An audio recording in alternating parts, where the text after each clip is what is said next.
Shalom bien-aimé, que le Seigneur vous bénisse, gloire et grâce soient rendues à notre Père.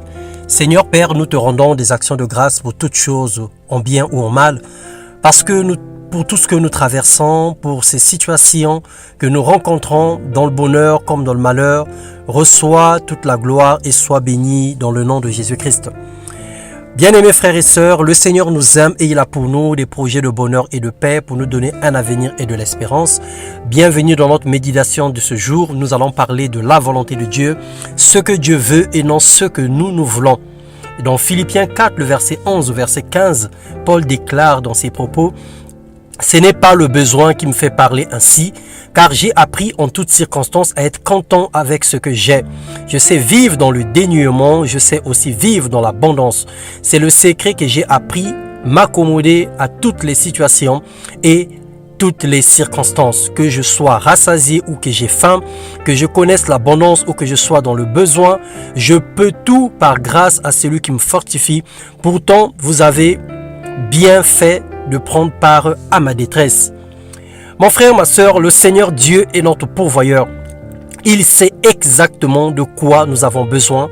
Il nourrit les oiseaux du ciel, il prend soin des herbes des champs, sachant que nous sommes plus importants que ces choses. Il veut prendre soin de nous, mais nous ne laissons pas l'opportunité d'agir. Nous ne laissons pas à Dieu l'occasion d'intervenir dans nos difficultés, dans nos situations. Notre vie est pleine de demandes, des supplications et des lamentations. Nous voulons tout avoir à l'instant T. L'impatience gagne nos cœurs.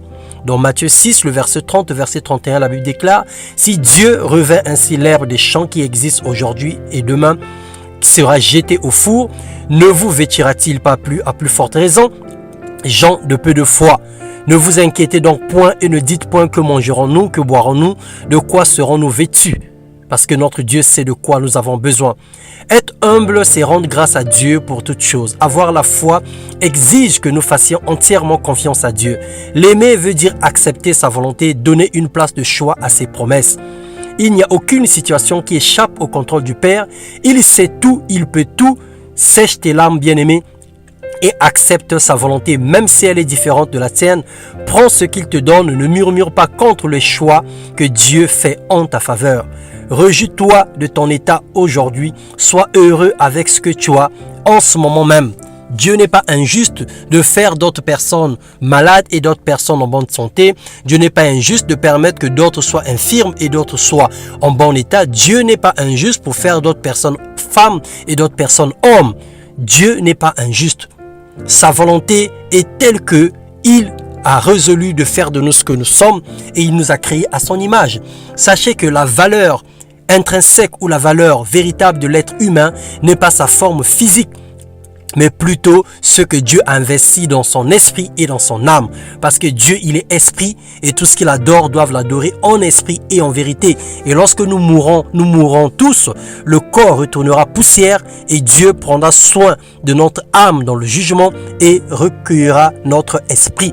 C'est ainsi, n'ayez pas plus soin de la chair, mais plutôt d'abord de l'esprit, de l'âme et puis du corps après.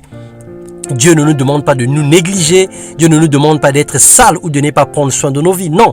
Mais Dieu voudrait que nous puissions regarder en premier les besoins spirituels à côté des besoins physiques et charnels. Que Dieu apporte la joie dans les cœurs endeuillés ce matin. Que Dieu apporte la paix là où il y a les cris de détresse. Que Dieu apporte la solution là où il y a des problèmes. Que Dieu apporte la guérison là où il y a la maladie. Que Dieu restaure les vies et qu'il puisse remplir et combler de toute grâce et de paix dans le nom puissant de Jésus-Christ. Soyez abondamment et puissamment bénis ce matin au nom de Jésus-Christ. Amen.